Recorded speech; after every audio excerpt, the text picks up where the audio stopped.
యజేంద్రుడు అనే ఏనుగు త్రికూట పర్వత ప్రాంతంలోని ఒక శాంతియుత సరస్సులో నివసించేవాడు. అతడు రాజ ఏనుగుగా, శక్తిమంతుడుగా, గర్వంతో నిండినవాడిగా ఉండేవాడు.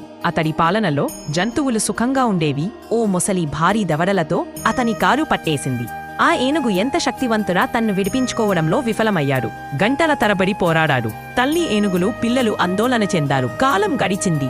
శరీర శక్తి క్షీణించే, గర్వం, అహంకారం అన్నీ విచ్ఛిన్నమయ్యాయి. అప్పుడే అతడి మనస్సు లోతుల్లో భగవంతుడిని స్మరించడానికి అవకాశం కలిగింది. అతడు తన కళ్ళలో కన్నీళ్లు మెరిపిస్తూ 2 కాళ్ళు ఆకాశాన్ని ఎత్తి మొర్పెట్టాడు. ఓ ఆదిమూర్తి, నన్ను రక్షించు. ఆ మొర నెమ్మదిగా అంతరాత్మ నుండి వేచి ఆకాశం దాటి వైకుంఠానికి చేరింది. అక్కడ ఉన్న విష్ణుమూర్తి వెంటనే తన సుదర్శన చక్రంతో వచ్చి గజేంద్రుని వేగంగా రక్షించాడు. సుదర్శనం ఒక్క క్షణంలోనే మొసలిని చీల్చేసింది. గజేంద్రుడిని మృత్యువు నుండి బయటపెట్టింది. గజేంద్రుడు కృతజ్ఞతతో భగవంతుడిని నిశ్చలంగా తలవంచి నమస్కరించాడు. దైవ సాన్నిధ్య